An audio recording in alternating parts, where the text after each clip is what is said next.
Kami haturkan terima kasih karena telah berkenan kembali ke ruangan ini untuk melanjutkan ke acara berikutnya. Dan Bapak Ibu ini untuk berpartisipasi secara daring melalui Zoom, terima kasih masih membersamai kami dalam acara ini.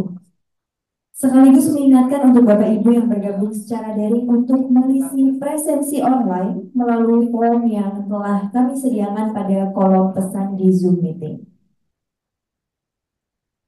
Baik, acara selanjutnya adalah sesi FGD kedua yang akan diisi oleh 3 narasumber perwakilan dari PT Jakarta Propertindo, Tanuto Foundation, dan juga Checkscript, yang akan didampingi oleh perwakilan dari dosen program Studi Teknik Fisika Universitas Gadjah Mada, Bapak Dr. Nur Abdillah Sidik selaku moderator. Sebelum memulai, akan saya bacakan secara singkat CV beliau. Sejak tahun 2024, beliau tergabung dalam tim peneliti Checkscript Green and Smart Building Center of Excellence. Beliau juga menjabat sebagai Manager University Relation, magang dan studi independen bersertifikat MBKM di Kemendikbudristek RI sejak tahun 2024. Beliau juga berpengalaman dalam berbagai pelatihan serta penyuluhan terkait edukasi kesadaran hemat energi dalam lingkup pendidikan sejak tahun 2020 hingga saat ini. Dan beliau juga telah menerbitkan publikasi ilmiah berjudul Passive Window Energy Performance in Buildings, Modeling of Apartment Buildings in Indonesia, Journal of Artificial Intelligence in Architecture pada tahun 2023. Dan berbagai publikasi ilmiah terkait jendela cerdas, energy saving material applications, dan green building literacy. Kepada Bapak Sidik, kami persilahkan.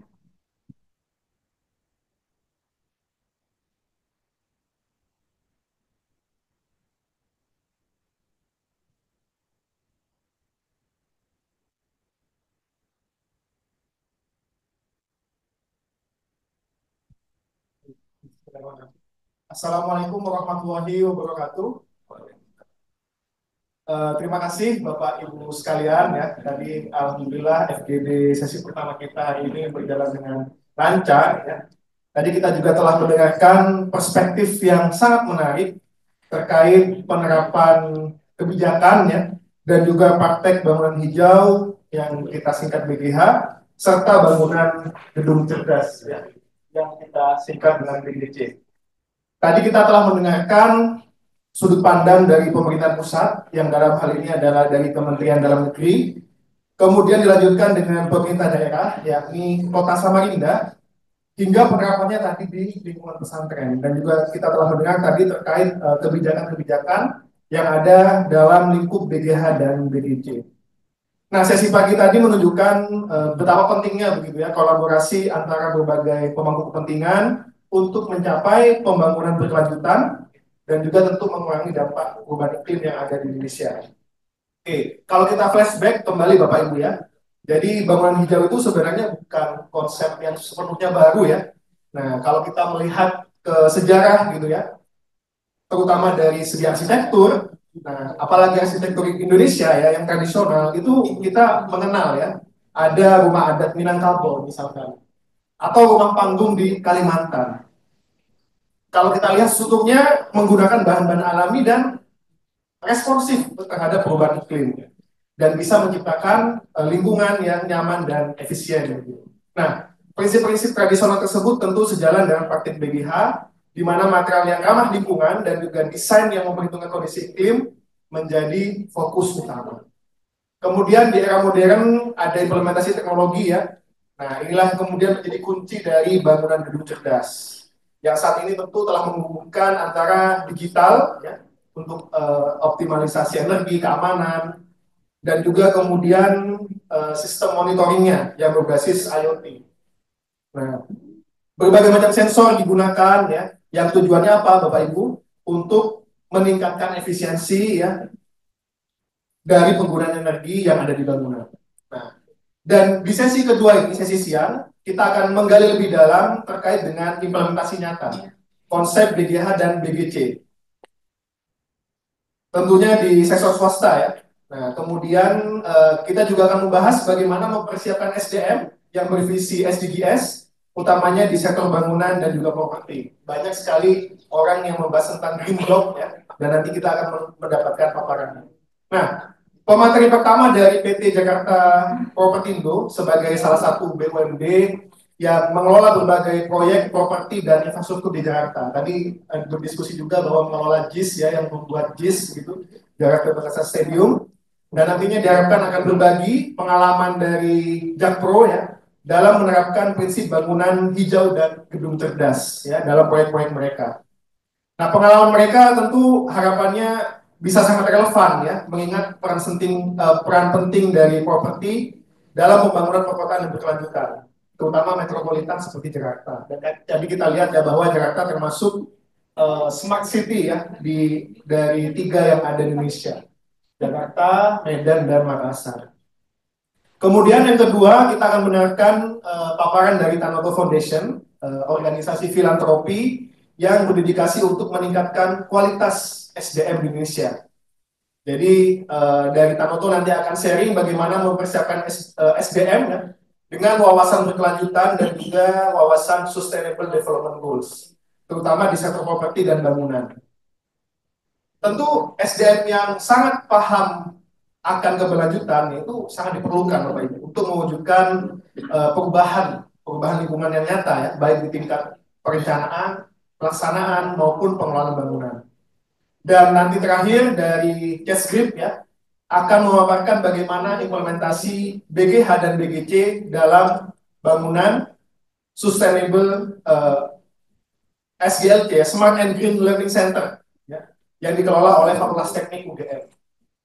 Nah, gedung SGLC ini adalah salah satu upaya konkret Bapak Ibu untuk menunjukkan bahwa UGM ini sedang dalam tahapan menerapkan bangunan hijau gitu dan juga cerdas. Nanti kita akan mendengarkan paparan dari pemateri. Nah, dengan 3 pemateri ini kami yakin diskusi kedua harapannya dapat memberikan wawasan yang sangat kaya dan juga inspirasi bagi Bapak Ibu terkait langkah-langkah nyata yang dapat diambil ya, untuk nantinya bisa menciptakan lingkungan yang berkelanjutan, utamanya di sektor bangunan dan juga properti. Mari kita panggil ketiga materi. Kami harap Bapak Ibu bisa dengan aplaus ya. Yang pertama dari Pak Hanif dari Jakpro. Bapak Ibu. Kemudian ada Pak Michael dari Tanoto Foundation. Kita beri aplaus juga. Dan yang ketiga ada Ibu Farida. Nah, sedang di mana? Silakan Kak. Menyusul ya. Nah, menyusul. Oke. Baik. Untuk mengefisiensikan waktu, kita mulai dari PT Jakpro. Nah, kepada Pak Hanif, kami persilahkan.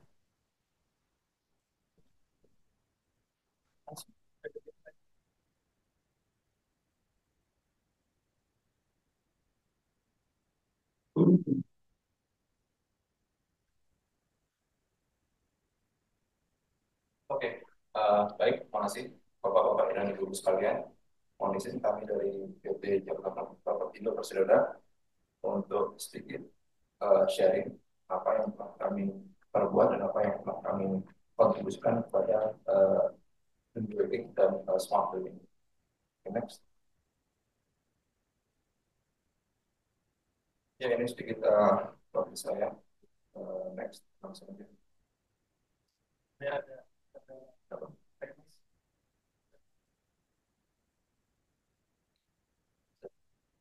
ya, mungkin ya saya sedikit cerita. Kalau kita lihat di Paris Agreement, ya kan, limit 1,5 derajat Celcius itu udah di state di Paris Agreement. Semua negara udah signing di situ, termasuk Indonesia, bahwa global warming itu dibatasi dengan menaikkan suhu 1,5 derajat Celcius pada abad saat ini sampai dalam artian ini sampai tahun 2100 itu limitnya. Tapi apa yang terjadi ketika COVID kemarin, suhunya telah mencapai lebih besar 1,2 derajat Celcius ketimbang zaman sebelum revolusi industri. Jadi akhirnya apa namanya berlomba-lomba yaitu PBB meminta semua negara untuk bersubmit yang namanya INDC itu National untuk kontribusi apa namanya untuk climate change ini, yang lupa sebenarnya INDC, Enhanced Nationally Determined Condition. Ini itu usaha-usaha apa negara-negara agar mereka itu kontribusinya lebih lebih besar untuk mengurangi kenaikan suhu bumi. Apa sih efeknya ketika suhu bumi naik 1,5 derajat Celcius ini? Ketika suhu bumi lebih dari 1,5 derajat, artinya es di kutub utara akan mencair, artinya eh, apa, laut akan naik, permukaan laut akan naik, dan nanti akan banyak efek-efek kecil termasuk termasuk apa namanya eh, hewan-hewan akan banyak yang punah, akan ada banyak bencana di situ. Nah, kita lihat bencana di mana-mana, termasuk apa namanya hmm, di Amerika sendiri ada badai siklon, ada badai macam-macam. Jadi itu adalah efek dari kenaikan suhu 1,5 derajat Celcius. Oke, berikutnya.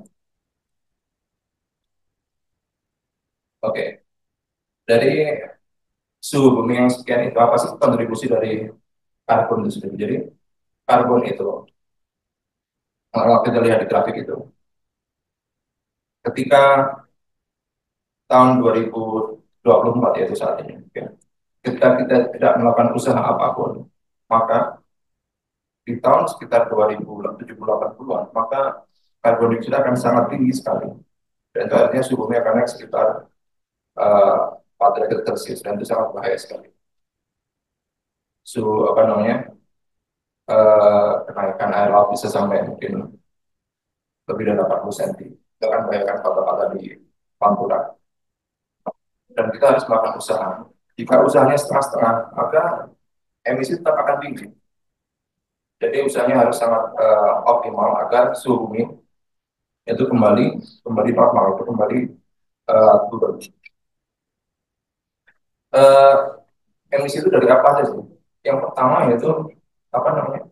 Kalau dari BNDC sendiri itu dibagi menjadi 5, itu dari energi, IPPU atau industri, kemudian AVOLU yaitu agriculture, kehutanan dan land use, kemudian dari sampah.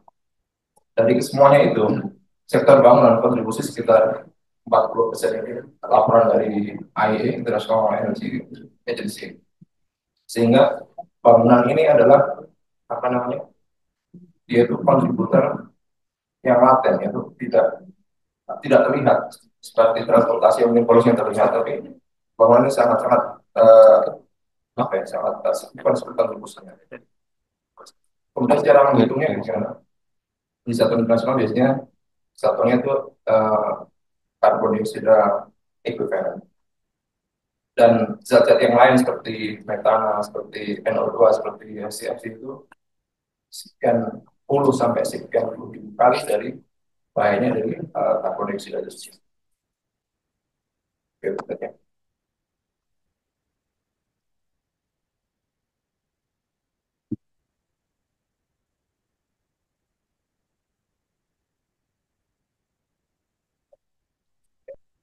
Terus apa yang bisa kita lakukan? Sejak dulu kami sudah coba untuk mulai mitigasi ini. Yaitu kami mencoba untuk menghitung emisi di perusahaan kami. Sesuai dengan GHG protokol, mereka membagi 3 emisi, yaitu skop 1, skop 2, skop 3. Skop 1 itu yang direct, yaitu skop 2 itu yang apa namanya? Termasuk maksudnya skop 1 itu yang paling gampang adalah dari kendaraan kantor, kemudian skop 2 itu dari listrik, dan skop 3 dari yang indirect, yaitu termasuk emisi dari para karyawan, dari sampah, dan dari perjalanan bisnis. Seperti saat ini itu ketika kami dari Jakarta ke Jogja, maka itu harus kami hitung berapa emisinya. Sehingga kalau kita naik pesawat kan biasanya itu ada emisi karbon dari jarak A ke B, itu pasti ada emisi karbonnya berapa. Itu harus kami laporkan.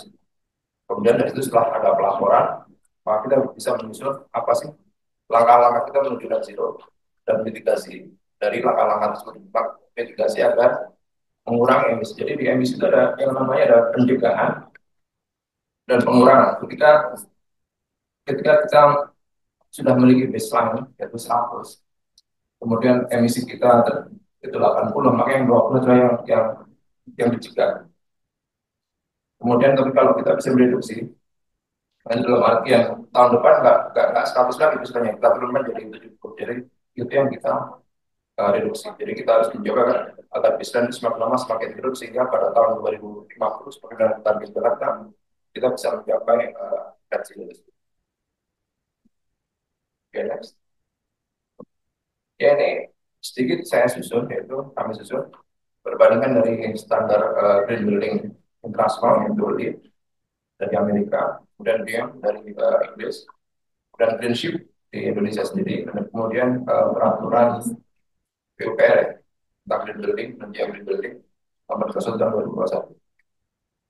Sekedar informasi, jadi peraturan green building pertama di dunia itu BM itu sekitar tahun 90-an kalau nggak salah.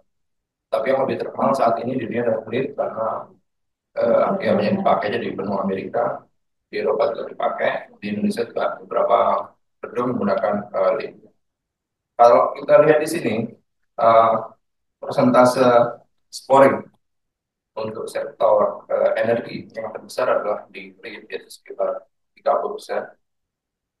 Kemudian di BREEAM itu kecil sekali 14,5%, lebih LEED. Tapi yang di BREEAM ini mereka sangat strict sekali untuk skor segitu. Indonesia lumayan tinggi, 25%, 2,7 maksudnya kami.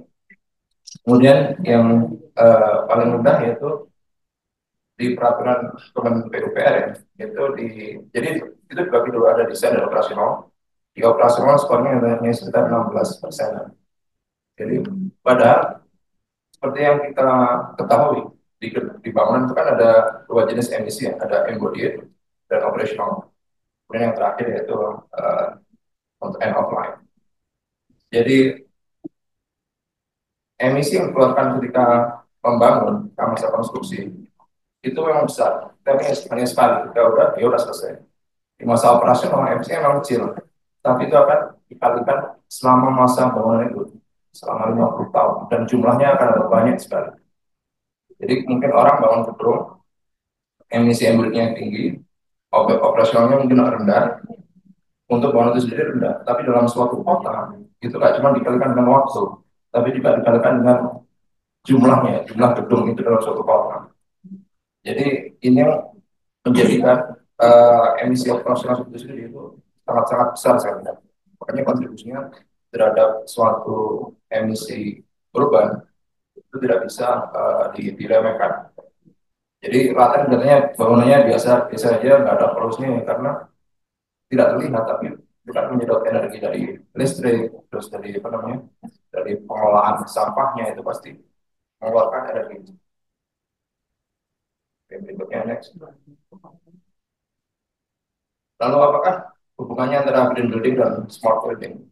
Ini keduanya itu sangat beririsan. Intinya di green building itu ada tiga, yaitu pengolahan energi, sampah, dan air. Dengan smart building adalah automation dari ketiga hal tersebut. Ketika hal ini dikombinasikan, maka akan terjadi efisiensi yang sangat bagus sekali. Apalagi untuk namanya healthy building.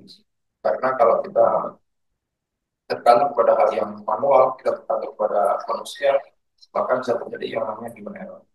Untuk di peraturan sendiri, kira-kira di BPR tadi sudah diproduksikan di kota sebelumnya, itu ada peraturan nomor 10 tahun 2023 tentang smart building yang ada secara internasional, ada di AC dan berada di IPS. Ya ini kira-kira apa sih yang ada di smart building itu? Jadi intinya di building itu terdapat banyak sensor sehingga mengautomation sistem-sistem yang ada di situ. Contoh yang salah satu yaitu the smartest dan the greenest building itu di edge mungkin bisa ditutup menggunakan di edge Mastercard atau Copilot kalau nggak salah. Itu kalau nggak salah ada 28.000 sensor. Jadi kacanya fasadnya itu bisa otomatis membuka dan menutup tergantung dengan tingkat brightness dari sinar matahari itu sendiri. Kemudian ada otomatisasi parking, jadi penduduknya udah tahu orang akan parkir di mana, spot mana, terus dia bisa duduk di mana, dan jika dia duduk di suatu tempat, suhunya sudah sesuai dengan preferensi dia sendiri. Sehingga dia disebut salah satu ini sedang smartest building. Dia itu kalau pernah memiliki skor premiumnya itu sekitar hampir 100%, 98,9%. Oke, demikian. Lalu bagaimana dengan di Indonesia? Kita banyak nggak punya keterangan eksternal. Ya, ini salah satu kontribusi kami yaitu di JIS Jakarta International Stadium. Jadi di JIS pada mulai saat konstruksi kita telah melakukan yang namanya BIM, Building Information Modeling, yang terus sendiri kami sudah tersertifikasi yaitu ISO 19150 part 123 untuk BIM. Sehingga kita menggunakan yang namanya digital twin. Jadi kita tidak membangun secara fisik, tapi juga secara digital. Semua aset kita listed di dalam BIM itu sendiri, apa yang namanya di Open Data Environment. Di sendiri, kami juga memiliki BAS atau Building Automation System. Di situ kami memonitor secara live, secara online, yaitu sistem lightingnya, sistem cooling sistemnya, dan juga emisinya, termasuk listrik emisi. Jadi kami juga memiliki fotovoltaik selama itu, dan kami sampai sekarang ya, ketika setelah masa handover sampai sekarang kami terus memonitor berapa sih emisinya di situ, berapa carbon savingnya, berapa water savingnya, kami memonitor secara kontinu. Dan JIS sendiri telah memperoleh standar platinum ya dari Indonesia. Saya juga sudah menulis paper tentang ini ketika lead yang akan diterapkan di JIS itu juga akan memperoleh level yang sama, itu di level platinum. Karena memang standarnya sangat tinggi sekali di JIS. Untuk positifnya sekitar, saya nggak tahu, sangat rendah sekali sehingga thermal comfortnya sangat bagus, kemudian airflow-nya sangat bagus, jadi itu double skin, jadi udara bisa masuk, ada airflow di situ, dan pencahayaan alami juga bisa masuk, sehingga mengurangi penggunaan AC, dan ini juga sangat rendah sekali. Kemudian berikutnya, ya ini mungkin next step-nya yaitu integrasi antara BIM dan juga GIS atau Digital Information System. Yaitu integrasi teknologi ini akan sangat perlu ke depannya, terutama ketika kita tidak fokus kepada building emission, tapi kepada urban emission. Karena kita perlu memiliki data tentang bangunan di Eropa sendiri. Setiap bangunan itu ada yang namanya, kalau di Jerman namanya Energy Ausweis. Jadi tiap gedung itu memiliki Ausweis, semacam pastel identifikasi berapa sih penggunaan energi mereka itu berapa, per tahunnya itu berapa, dan para tenan itu berhak mengetahui. Karena jika gedungnya boros, maka mereka kan bayar biaya listriknya itu sangat tinggi sekali, dan mereka akan mau kos penggunaan air.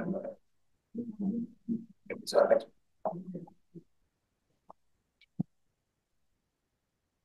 Ya, ini yang sudah dikembangkan di Inggris, dan saya juga kota maju di Eropa lainnya. Di London mereka telah mentargetkan net zero pada tahun 2030, dan mereka memiliki yang namanya London Living Stock LTS. Jadi itu dimonitor secara live, bahkan publik bisa monitor, bisa diklik langsung.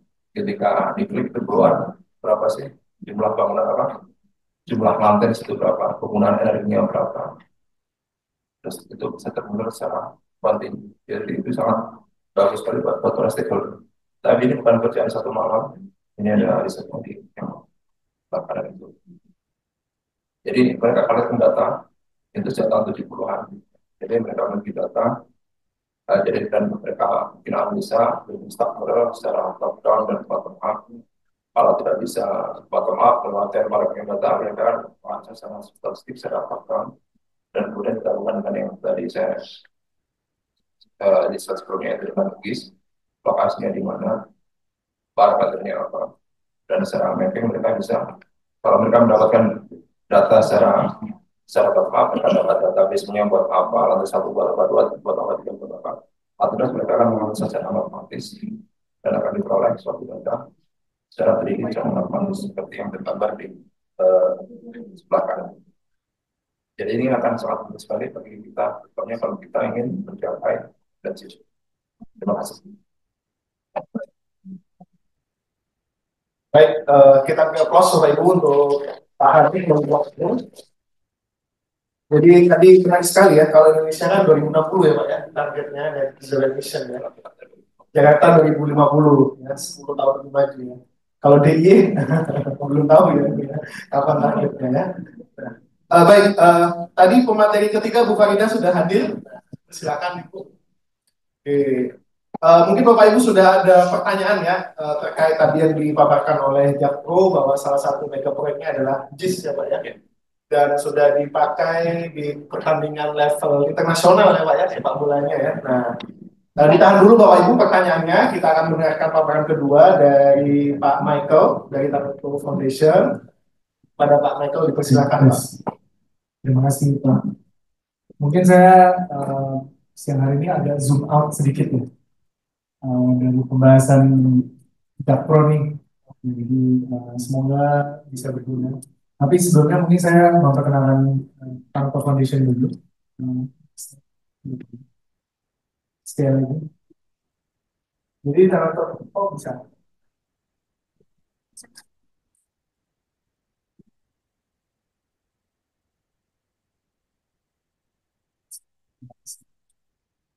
Smart. Jadi saya mungkin memperkenalkan diri Tanuto Foundation.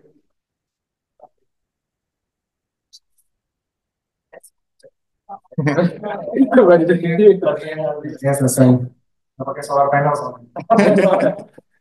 Jadi izin memperkenalkan dari Tanuto Foundation. Jadi kebetulan kami ini sebenarnya fokusnya di pendidikan. Tanuto Foundation sendiri didirikan oleh pendiri kami Pak Soeharto Tanuto dan Ibu Jimmy Tanuto, yang kebetulan juga adalah pendiri dari Royal Golden Eagle, yang menjadi salah satu sekarang global manufacturing company yang based on sustainable resources.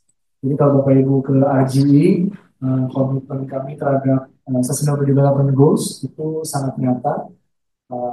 Jadi kalau Bapak Ibu pakai kertasnya paper one itu produksinya dari RGE. Nah, tapi di Tanuto Foundation kami sebenarnya adalah organisasi filantropi independen.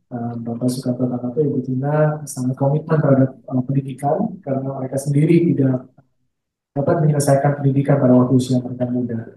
Jadi pada saat mereka berfilantropi, filantropinya memang fokus pada pendidikan. Jadi anak usia ini pendidikan dasar sampai pendidikan tinggi. Khususnya pemimpin, kalau di pendidikan tingginya, khususnya di pengembangan kepemimpinan. Nah, apa yang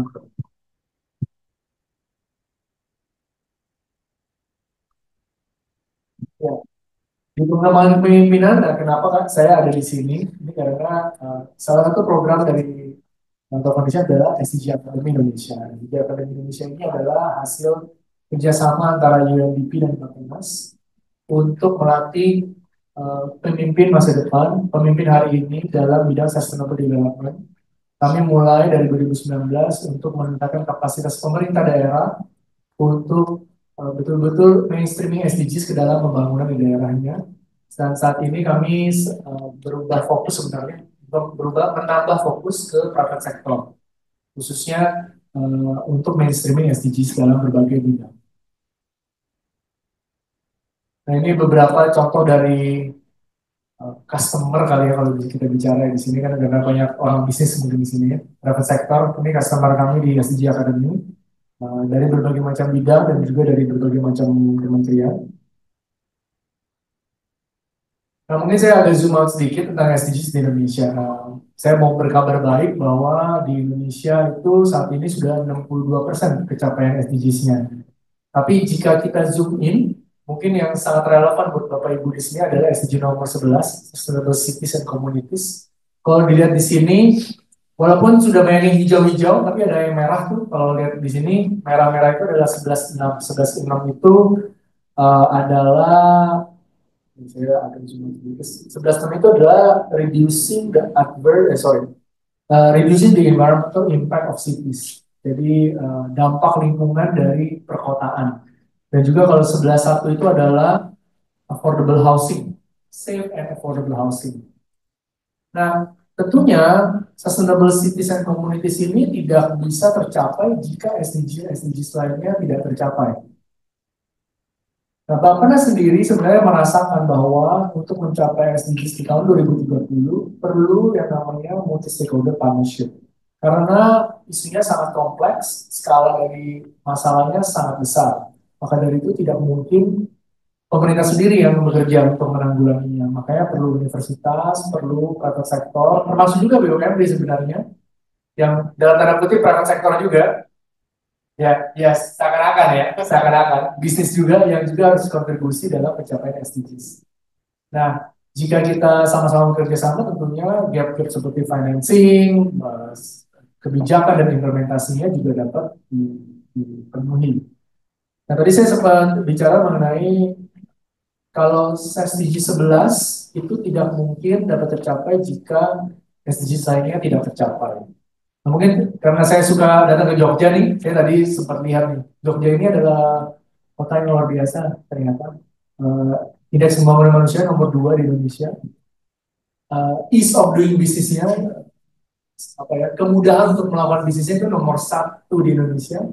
Dan juga nomor NEET-nya di dalam SDG 8 itu nomor 2 terendah. Maksudnya apa? Adalah generasi muda yang tidak dalam pendidikan, tidak dalam pekerjaan, tidak dalam pelatihan itu ternyata jumlahnya paling rendah di Indonesia. Jadi sebenarnya generasi muda luar biasa di Jogja ini. Nah sekarang kita lihat agak lihat sedikit tentang Sustainable Development Goals di Jawa Tengah. Kalau Bapak Ibu lihat di sini, ini data dari Bappenas, banyak yang masih merah ini di sini. Jadi kalau dilihat sini, misalnya jumlah desa tertinggal ini masih termasuk paling tinggi di Indonesia. Jumlah desa mandiri masih termasuk paling rendah nih, merah-merah. Walaupun IPM-nya tinggi tadi. Jadi menarik ya. Ini bisa jadi case study nih buat UGM. Nah, lalu kalau dilihat misalnya persentase rumah tangga yang memiliki akses terhadap hunian layak dan terjangkau, indeks kebebasan sipil, persentase rumah tangga yang memiliki akses terhadap sanitasi layak, indeks kualitas udara, rasio elektrifikasi, ini ternyata masih banyak tantangan. Nah, kalau kita bicara SDG 11, yang di dalamnya itu ada beberapa indikator kunci, sayangnya saat ini secara Indonesia, secara nasional, kalau kita bicara hunian yang layak baru 63%. Jadi hunian yang layak, terjangkau, dan juga safe. Masih 63%.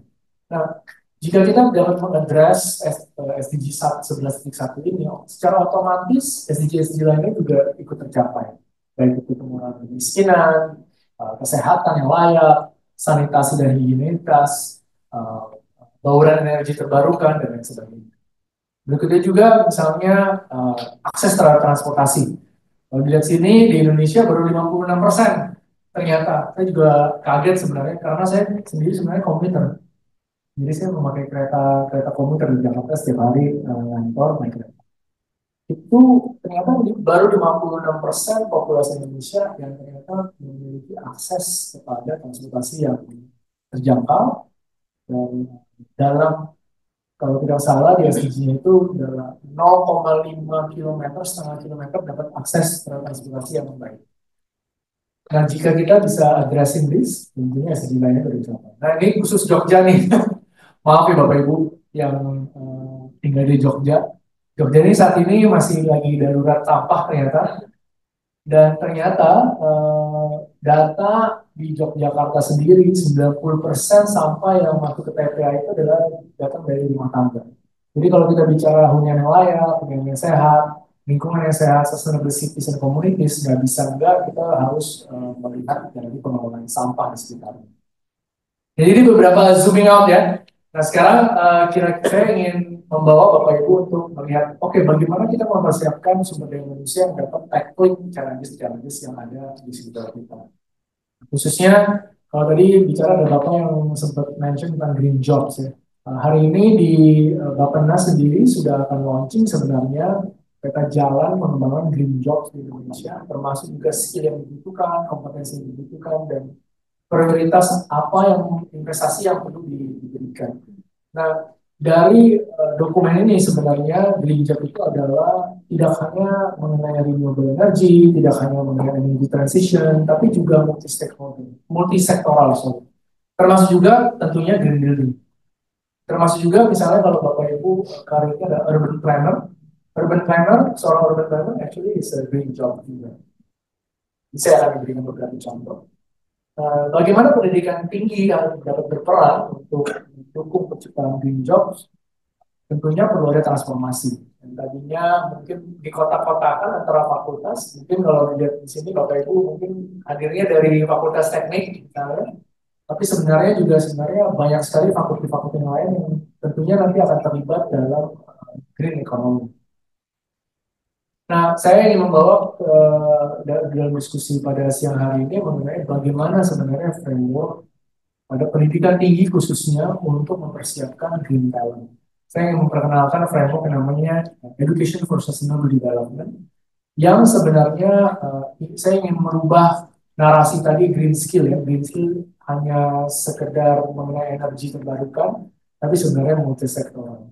Nah, bagaimana yang perlu dikerjakan adalah kita perlu bekerja sama di dalam pendidikan tinggi, memiliki pendekatan yang multi faculty sehingga talent-talent pendidikan tinggi anak-anak didik kita dapat bekerja pada waktu mereka lulus, mereka siap untuk tackle challenges-challenges yang ada di luar sana. Kalau kita bicara hari ini tentang green building, green infrastructure, sustainable cities and communities, tentunya tidak bisa cuman mereka yang mereka kalau mau tackling misalnya masalah di Jogja nggak bisa cuman sarjana teknik lingkungan misalnya. Ternyata perlu banyak ilmu-ilmu yang perlu di barang-barang bekerjasama untuk tackle satu masalah. Nah, dari itu sebenarnya saya ingin, ini adalah tawarannya sebenarnya dari Education for Sustainable Development. Bagaimana pendekatan di kelas, pendekatan experiential learning, dan juga bagaimana empower anak-anak orang-orang muda untuk dapat membawa perubahan. Jadi pembelajaran yang diperlukan adalah pembelajaran yang interdisipliner, perlu multi faculty, lalu juga perlu skill-skill yang diperlukan. Misalnya kalau hari ini saya sebelum di Nanato Foundation kebetulan saya jualan indoor air quality, Pak. Jadi zaman 2004 ya, zaman 2014 itu saya jualan ke gedung-gedung di Jakarta, mengenalkan yang namanya air filter untuk indoor air quality. Jadi mengenalin istilah namanya VOC, Volatile Organic Compound. Di tahun 2014 itu orang gedung di Indonesia itu nggak ada yang peduli sama Volatile Organic Compound. Mungkin bukan yang mereka nggak peduli, tapi mereka nggak tahu itu apaan. Bahkan waktu mereka bangun gedung, mereka beli barang, mereka install, mereka nggak ngerti bahwa barangnya ternyata bangunan yang udah selesai, ternyata organic volatile compoundnya sangat-sangat tinggi. Pada saat orang masuk, orangnya jadi nggak sehat, jadinya sick building jadinya. Jadi banyak dulu Jakarta itu banyak sick building, pada sick building syndrome.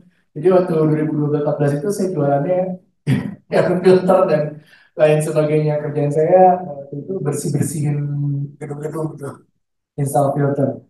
Nah, mungkin karena juga asumsi saya pada waktu itu banyak orang yang mungkin belum dilengkapi dengan pengetahuan yang cukup. Tapi kalau hari ini kayaknya kalau bicara volatile organic compound, sustainable resourcing, sourcing segala macam itu sudah mumpuni, ya. Mumpuni sekali ya, dan lain sebagainya. Monitoring itu dulu saya sebenarnya. Jadi waktu itu, nah, tapi saat ini sudah banyak yang mumpuni. Tapi kalau kita bicara pendidikan tinggi, ternyata banyak yang saya ketahui bahwa skill-skill yang dilengkapi itu belum tentu relevan dengan yang dibutuhkan oleh industri hari ini. Jadi kita memang perlu merubah bagaimana pendekatan di pendidikan tinggi. Jadi saya agak lewat gitu. Nah, contohnya seperti ini. Misalnya hari ini kita mungkin di pendidikan tinggi kita hanya bicara mengenai energy consumption. Atau paling banter energy efficiency. Kita mungkin belum melatih, maaf sekali, kita belum melatih bagaimana technical membangun industri renewable energy. Kalau kita bicara good design, kita belum tentu semua bicara indoor air quality, belum tentu bicara waste management, belum tentu bicara kita mungkin hanya lifestyle adaptation, tapi kita belum bicara well-being, fokus building dan infrastruktur. Kita belum bicara circular economy, kita belum bicara sustainable sourcing dan lain sebagainya.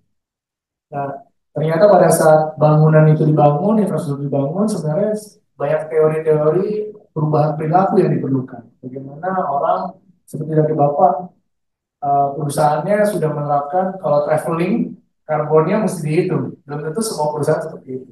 Nah, itu perlu perubahan perilaku sebenarnya. Kalau di pendidikan tinggi saat ini mungkin SDM yang nggak diajarin, belum tentu dia nggak. Gitu. Pada waktu dia masuk dunia kerja, mungkin dia akan terbata-bata atau terkaget-kaget.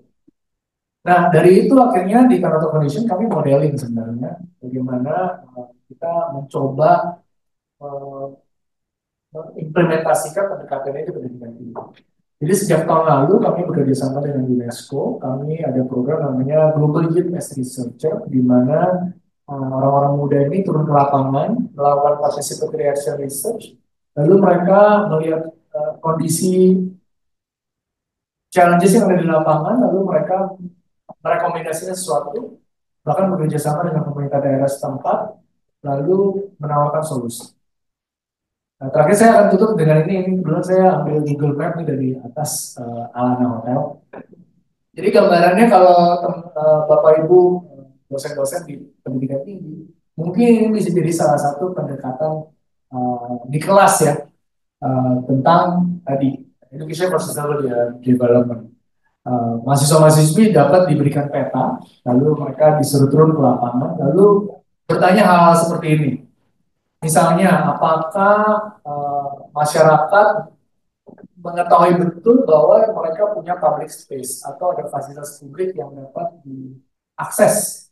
Dan apakah fasilitas publik yang tersedia itu ramah bagi anak misalnya, atau kaum disabilitas? Apakah jalan trotoar atau jalan raya itu inklusif untuk semua, tidak hanya pejalan kaki tapi juga sepeda dan juga semua umur dan lain-lain pertanyaan. Jadi di sini sebenarnya mahasiswa-mahasiswi akhirnya didorong untuk melakukan tadi participatory action research, lalu dia consider bahwa pendekatan, jadi mungkin saya semoga tidak ada yang tersinggung ya. Jadi misalnya kalau di pendidikan tinggi hari ini atau bahkan di pembangunan infrastruktur kita masih seringkali berhenti pada green building. Jadi bangunannya hijau, energinya mungkin pakai energi terbarukan, tapi komunitas dan kotanya atau urban tadi mungkin urban emission, urban development-nya mungkin tidak dilihat. Nah, bagaimana pendidikan sebenarnya dapat menjadi sarana untuk membangun kapasitas mahasiswa-mahasiswi dan juga mungkin dosen untuk melihat suatu pembangunan infrastruktur lewat kacamata urban development yang lebih luas. Nah, dengan harapan bahwa dengan pendekatan tersebut tidak hanya bangunannya yang bagus, tapi juga komunitasnya yang terbangun. Jadinya sama-sama SDG 11 itu sustainable cities for all itu betul-betul terjadi. Jadi kira-kira seperti itu. Nah, kebetulan di Kanoto Foundation di SDG Akademi Indonesia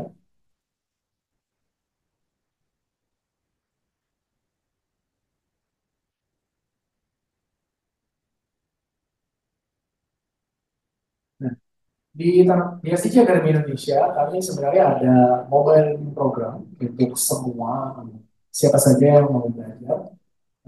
Jika Bapak Ibu di perusahaan atau di perguruan tinggi memerlukan reskilling atau memerlukan jembatan untuk belajar mengenai tema-tema sustainable development, kami punya yang namanya mobile program yang dapat diakses secara free dan dapat ditembak API-nya bisa dipindahkan ke LMS masing-masing. Di dalamnya sudah ada 15 modul baik itu tadi sustainable citizen communities, pengentasan kemiskinan, pendidikan, climate action, dan lain sebagainya sudah ada semua di mobile learning program. Jadi kira-kira seperti itu, Bapak Ibu. Sementara nanti kalau kita bisa diskusi, tentunya sangat senang untuk bisa sampai sore ini. Terima kasih. Baik, terima kasih Pak Michael ya. Jadi tadi kita telah mendengar ya bahwa dari Tanoto Foundation ada seperti kurikulum ya Pak ya. Kurikulum bagaimana mengimplementasikan SDGs di anak muda ya Pak ya, generasi muda begitu ya. Bahkan juga bisa untuk generasi yang tua juga ya tadi kalau mau ikut ya. Jadi untuk semua generasi. Dan ya memang benar ya, jadi kalau kita hanya fokus ke pembangunan bangunan yang bangunannya hijau, kemudian sensornya banyak, tapi kalau penggunanya tidak berubah itu kan juga tidak akan tercapai esensi dari bangunan itu sendiri. Nah tadi telah dijelaskan oleh Pak Anif bahwa selain apa namanya ada dua ya, pengurangan dan apa yang tadi efisiensi ya tadi ya. Karena ada dua, ada pencegahan dan ada pengurangan begitu ya. Nah, kalau misalkan dari struktur bangunan, kemudian teknologi itu bisa mencegah, nah, tapi yang mengurangi ini kan dari orangnya, dari penghuninya begitu, dan itu tidak akan bisa tercapai kalau tidak ada tadi ya. Saya suka istilahnya behavioral change ya, atau perubahan perilaku. Gitu. Nah, kita beri aplaus Bapak Ibu untuk dari Taman Foundation. Jadi Pak Michael ini langsung putra dari Pak Tamopo ya Pak ya? Atau bukan? Oke, ya. Mungkin kalau ada apa namanya, tapi ada family atau bukan ya? Oh, program direkturnya, baik-baik. Oke, ya. Baik-baik. Oke, ya. Untuk Pak ini selingan ya Pak ya. Nah, di paparan ketiga kita akan mendengarkan paparan dari Bu Farida ya yang terlibat dalam pembangunan SGLC Smart and Green Learning Center ya di Fakultas Teknik UGM. Pada Bu Farida kami persilahkan. Ya, terima kasih Pak Sudik. Ini saya tertarik dengan, maaf saya koreksi, saya tidak terlibat pada pembangunan, malah justru terlibatnya adalah bagaimana mengoperasikan. Oh, gitu. Jadi nyambung tadi dengan dari Pak Michael tadi, bahwa iya kita sekarang sudah punya di bangunan hijau, bangunan cerdas bahkan di SGLC.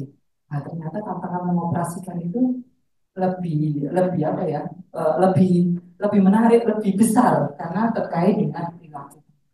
Jadi mungkin ini cerita sedikit terkait dengan SPLC.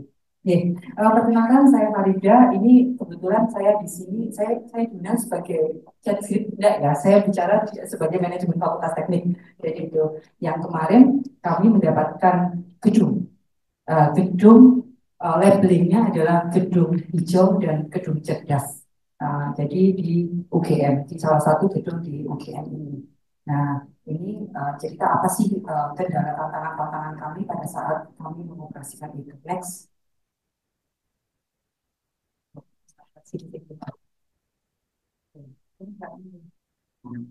Oke, jadi UGM itu punya 10 gedung hijau. Dan salah satunya adalah gedung Smart and Green Learning Center yang ada di Fakultas Teknik. Jadi di antara gedung-gedung yang lain, gedung SGLC itu didesain platinum dari prinsip, direncanakan platinum, dan sekarang pada proses sertifikasi EDGE, dan mempunyai beberapa elemen bangunan cerdas. Makanya judulnya adalah Smart and Green. Ini lebih paling tinggi ya Bu Tami ya, paling tinggi di antara 10 gedung yang lain. Karena 10 gedung lain itu standarnya masih gold. Nah, kami mendapatkan platinum itu. Nah, jadi SGLC ini berdiri di tanah di 6.700 meter persegi, terdiri dari 11 lantai.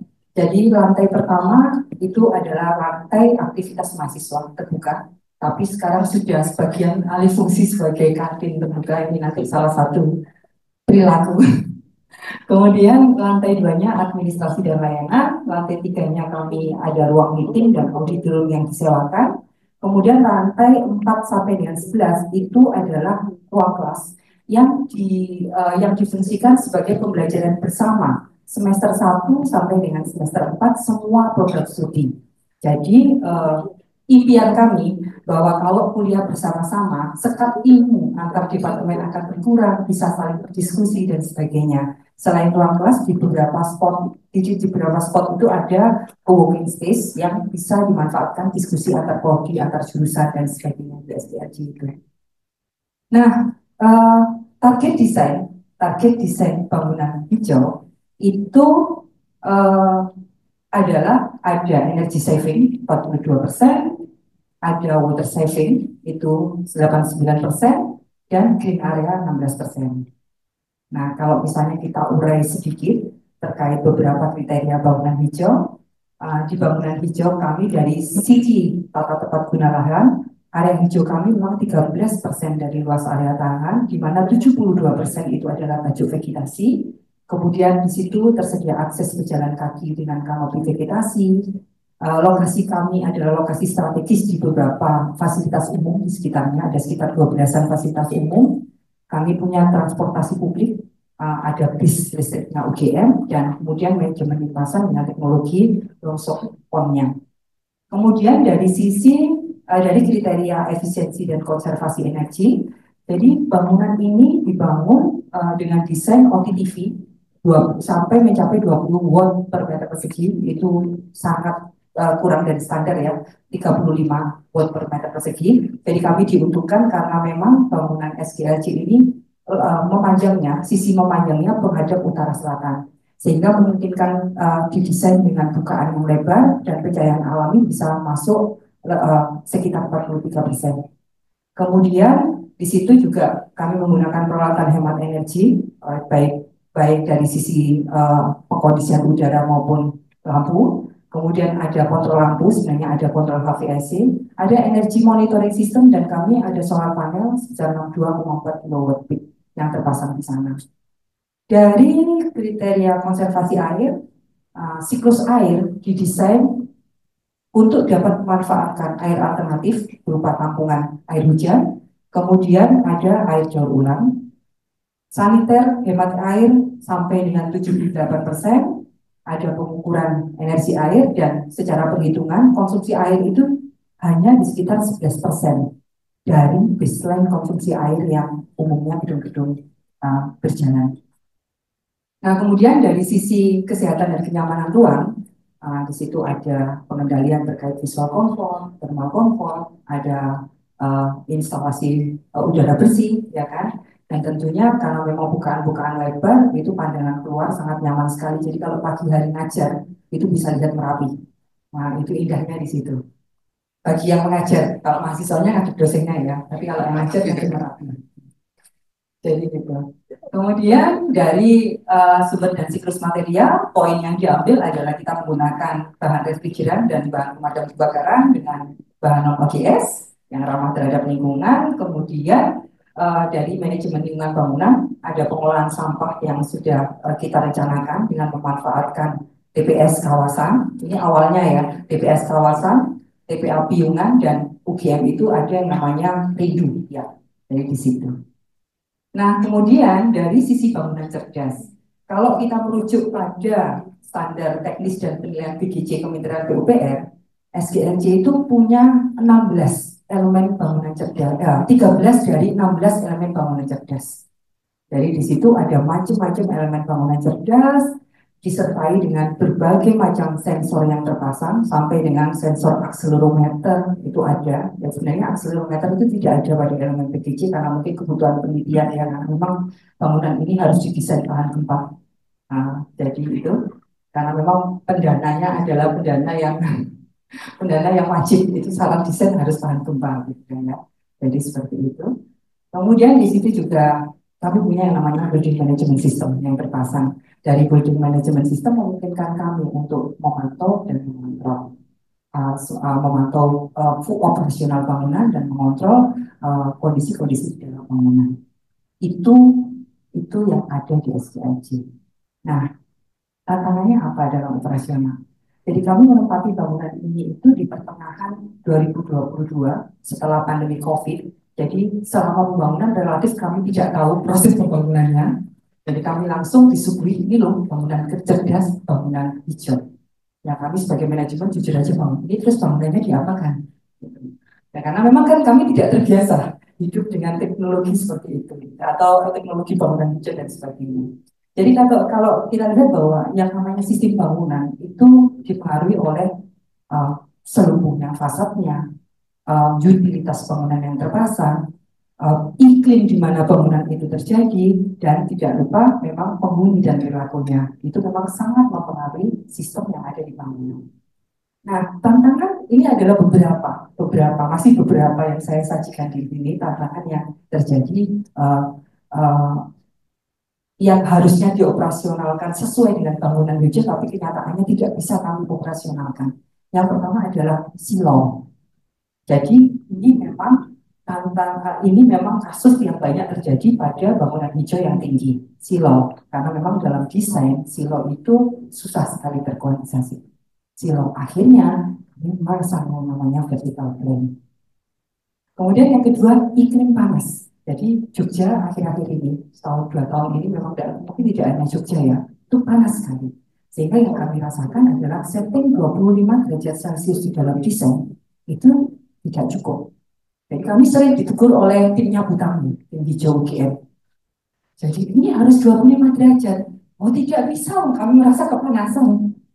Ya kan? Apakah kami salah? Ya tidak, karena kan konsep di bangunan hijau itu adalah kenyamanan penghuni itu juga salah satu tujuan kita. Gitu kan, ya? Jadi di situ tidak bisa kita memaksa bahwa penghuni harus ikut di 25 derajat Celcius, kita tidak bisa maksa.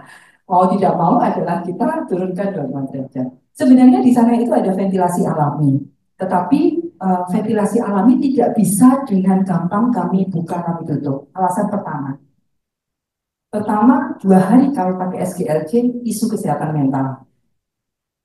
Jadi mahasiswa sekarang, isu kesehatan mental dipakai karena tinggi 11 lantai. Ini adalah bangunan tertinggi di UGM ya. SGLC itu 11 lantai, itu dimanfaatkan, mau dimanfaatkan. Nah, terus akhirnya kebijakan impulsif tutup. Jadi udah tutup dulu. Tapi sekarang kita sudah bisa mengatasi itu. Tapi justru tantangan terbesar, tantangan dari ventilasi itu kan tidak bisa dibuka terus-menerus ventilasi alami. Karena kalau angin, pertama harus ada angin jelas, ya kan. Tapi kalau anginnya besar di lantai-lantai paling atas itu membuat malah tidak nyaman. Apalagi kalau kondisi itu panas di luar, panas konveksi akan masuk ke dalam, membebani beban AC. Jadi sebenarnya masalahnya adalah bagaimana caranya kita bisa mengatur kapan dia dibuka, kapan dia ditutup, kapan setting suhu itu bisa direndahkan dan kapan setting suhu itu dinaikkan, kapan vertical plane-nya ditutup dan kapan itu dibuka. Sebenarnya intinya adalah seperti itu. Itu adalah bangunan cerdas disiplinnya sebenarnya fungsinya. Belum lagi tantangan-tantangan perubahan fungsi ruang. Yang tadinya ruang itu didesain hanya 70, ternyata dipakai untuk 100 orang. Dan itu tidak bisa kami kontrol karena memang pada sebelumnya kami analisis untuk kuota mahasiswa tidak mempertimbangkan adanya ruang di SGLC ini. Nah, apalagi terus sekat-sekat kamar, desain itu adalah open plan, tapi kadang-kadang kita butuh presisi sehingga disekat-sekat dan sebagainya. Belum lagi masalah sampah. Sampah TPA Piyungan ditutup, jadi mau tidak mau kami bagi ini diapakan di sampah yang ada di SGLC. Ini tantangan-tantangan kami yang ada di SGLC. Nah, tadi, oke, berarti memang manajemen bangunan yang tepat itu diperlukan untuk kita bisa mengoperasionalkan bangunan hijau. Nah, maka di situ perlu aksi manajemen yang tepat. Aksi manajemen tadi bisa berupa kebijakan-kebijakan dari manajemen bangunan ataupun teknologi. Dan aksi manajemen tetap itu tentunya berdasarkan karakteristik dari setiap bangunan. Jadi mesti tadi Pak Alif bangunannya adalah stadion akan berbeda tentunya kalau misalnya dengan bangunan SGLC yang dipakai oleh 4.000-5.000 mahasiswa. Jadi seperti itu. Itu harus tepat di situ. Nah, sebenarnya kami tadi itu sudah punya yang namanya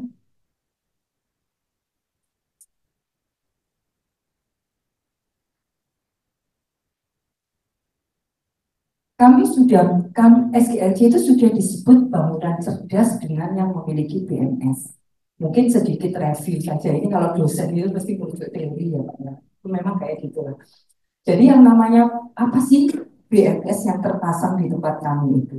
Jadi BMS itu merupakan suatu sistem terpusat yang dirancang untuk memantau, mengontrol, mengelola fasilitas yang ada pada bangunan sehingga terjadi optimasi antara performansi dan efisiensi energi bangunan. Dan harusnya kalau BMS itu, sistem manajemen bangunan itu bisa berguna dengan tepat, maka bangunan itu bisa menjadi bangunan cerdas. Nah, cuma ini adalah review. Jadi bangunan cerdas. Kalau saya katakan, kalau SDLC itu pasti bangunan pintar. Bangunan pintar itu adalah bangunan yang memanfaatkan teknologi modern. Tapi kalau sudah bangunan cerdas, ukurannya sudah dampaknya. Seukurannya sudah bagaimana dia responsif terhadap pengguna, terhadap lingkungan, dan sebagainya. Nah, saya katakan seperti itu karena eh, tadi, apakah sistem manajemen bangunan sudah bisa kami manfaatkan tadi untuk kebutuhan-kebutuhan kalian tadi? Saya katakan masih belum. Karena di DSGLJ meskipun teknologi sudah terpasang, fungsi pemantauan dan pengendalian belum dapat kami lakukan dengan tepat. Alasannya yang pertama adalah fungsi pemantauannya. Jadi begitu kami tahu bahwa ternyata beberapa pemantauan sensor-sensor terpasang itu tidak sesuai dengan apa yang dibutuhkan.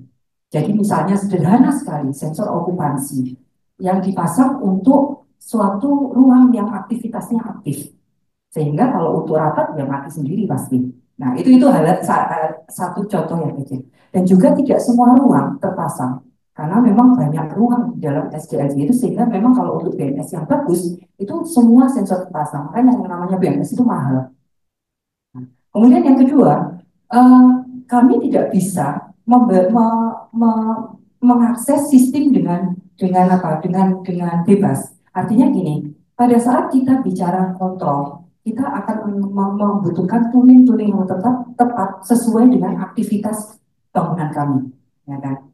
Yang kami bayangkan, kami bisa setting, tuning, kontrol-kontrol yang terjadi. Misalnya, oh ternyata lampu ini nyaman di sini, suhu ini nyaman di sini. Itu kami sesuaikan dengan karakteristik bangunan dan kami tidak bisa mengakses itu. Kenapa? Karena kami sangat tergantung dengan vendor. Itu yang terjadi. Jadi begitu kami ingin setting, kami harus memanggil. Begitu kami setting, kami harus memanggil. Dan itu bagi kami adalah keterbatasan. Karena apa? Karena bagaimanapun juga pendanaan universitas tidak sebesar mungkin di luar. Jadi itu, dan itu bukan sesuatu hal yang murah. Jadi akses kami, karena kami tidak menguasai teknologi di dalamnya. Nah, itu tantangan terbesarnya. Nah, tapi mungkin itu kenapa UGM menaruh Smart and Green Building-nya di Fakultas Teknik, supaya kita melakukan riset di situ. Jadi kami akhirnya memang dengan adanya SDLJ tertantang untuk melakukan riset-riset terkait dengan sistem manajemen bangunan. Bahwa sebenarnya kita bisa kok membuat sistem manajemen bangunan itu yang murah. Kita tidak perlu kok memasang semua sensor di suatu ruangan. Ya kan? Kita bisa kok menggunakan peralatan-peralatan dengan teknologi yang ada di Indonesia. Nah, itu riset-riset yang kami kembangkan. Ini adalah sebagian kecil dari riset-riset Fakultas Teknik terkait dengan sistem manajemen bangunan. Tapi tentunya ada riset-riset yang lain yang tidak sempat saya masukkan di slide ini. Nah, selanjutnya dengan kondisi seperti itu, apa yang kami lakukan? Nah, alhamdulillah UGM menerbitkan ini, Panduan Operasional dan Pemeliharaan Gedung UGM. Kami melakukan operasional dengan apa yang kami bisa. Jadi UGM itu menerbitkan buku ini agar harapannya bahwa kami bisa mengoperasikan bangunan yang hijau menjadi tetap hijau dan bangunan existing menjadi lebih hijau. Jadi ada dua panduan, yaitu untuk bangunan baru hijau agar tetap hijau dan bangunan existing agar bisa menjadi hijau. Karena memang kalau kita bisa dalam bayangan saya pribadi ya, sebenarnya bangunan hijau itu tidak hanya untuk bangunan baru. Kalau kita bisa lebih menghijaukan bangunan existing, itu potensi penghematan energi besar sekali itu ada di situ. Tapi kebanyakan kita fokus pada bangunan baru, itu di situ. Nah, berdasarkan ini, kami melakukan aktivitas, kami mendidik SDM, kami mengedukasi sivitas akademika yang ada di Fakultas Teknik. Dan kami rajin melakukan pemantauan karena kalau nggak rajin kami ditegur oleh UGM. Pemantauan itu bisa manual, bisa kami memanfaatkan sistem yang ada. Ada pemantauan konsumsi energi, kenyamanan pasca huni, pemantauan air, sampai dengan pemantauan sampah. Kami mendigitalkan pemantauan sampah. Jadi kami buat sistem dari timbangan digital sampai masuk ke server. Dari situ kamu bisa memantau bahwa ini sampah terbesarnya di mana ini? Apa sampah organik, apa organik atau B3 dan sumbernya dari mana? Dari unit mana? Jadi kami langsung tahu bahwa oh departemen ini kok sampahnya kok banyak sekali. Nah, langsung kami bisa tegur dan kami bisa melakukan kebijakan-kebijakan lanjutannya. Kemudian di situ ada portal yang menghitung juga berapa sih kendaraan yang masuk pada Fakultas Teknik. Itu kami lakukan untuk kebijakan parkir. Jadi dan sebagainya itu kami pantau terus-menerus dan itu memang harus kami lakukan. Nah dari hasil pemantauan ini kami buat yang namanya kebijakan-kebijakan yang ada di Fakultas Teknik. Ada kebijakan hemat energi dan air, portal kendaraan, kemudian masalah sampah.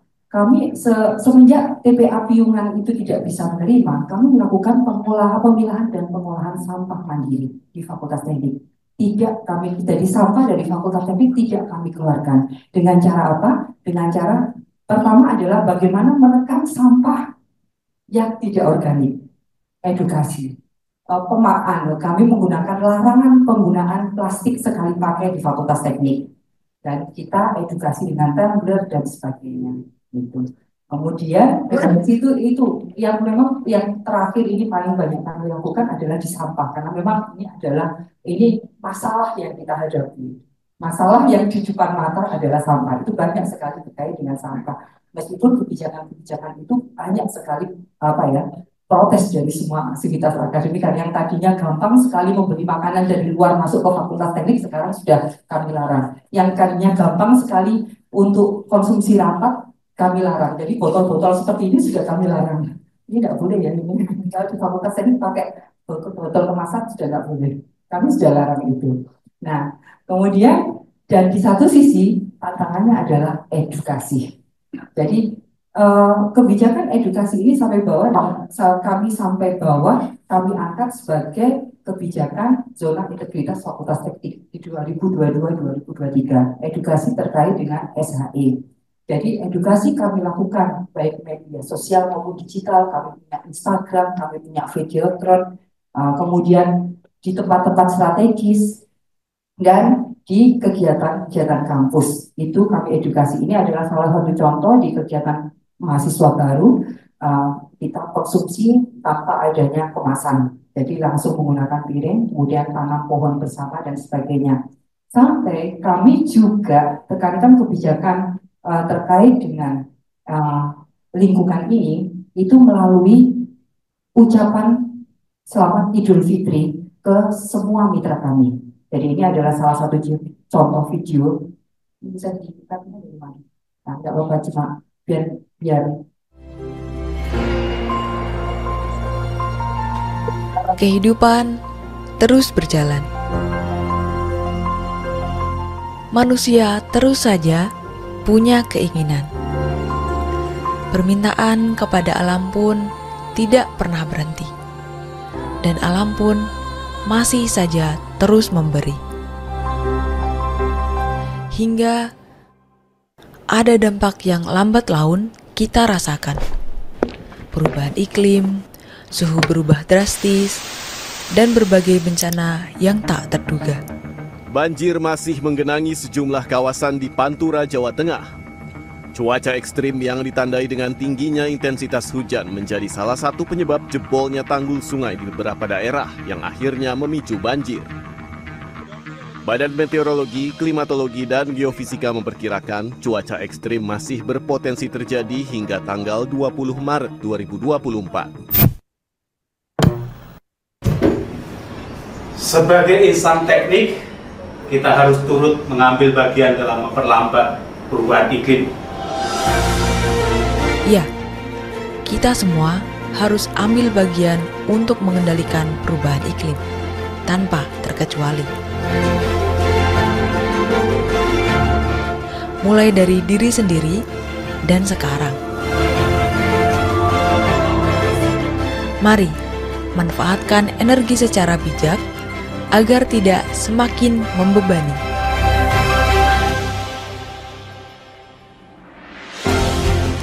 Meningkatkan pemanfaatan kendaraan listrik sebagai wujud peran serta mendukung proses transformasi energi.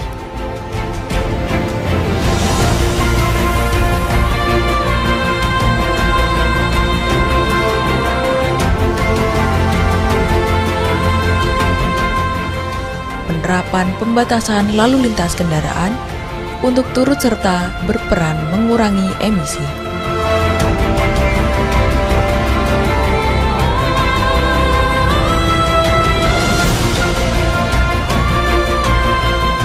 Jaga dan rawat sumber air, serta gunakan air secukupnya, seperlunya, semestinya.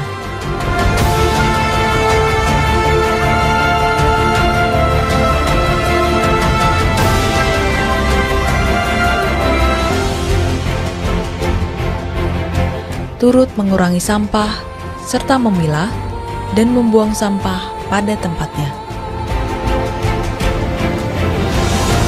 Menjaga kebersihan bumi adalah tugas kita bersama. Kepedulian pada alam dimulai dari hal sederhana namun konsisten.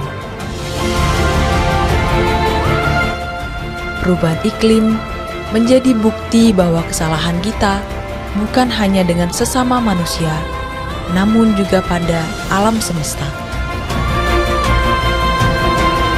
Bukankah kita masih ingin melihat dan mewariskan hijaunya bumi, bersihnya air, segarnya udara pada anak cucu kita?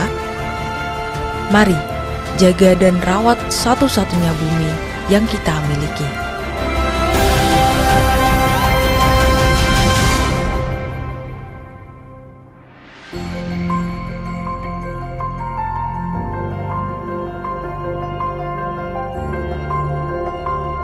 Ini satu sarana kemitra-mitra kami yang kami bungkus dengan dengan model edukasi. Jadi seperti itu. Ya, terima kasih.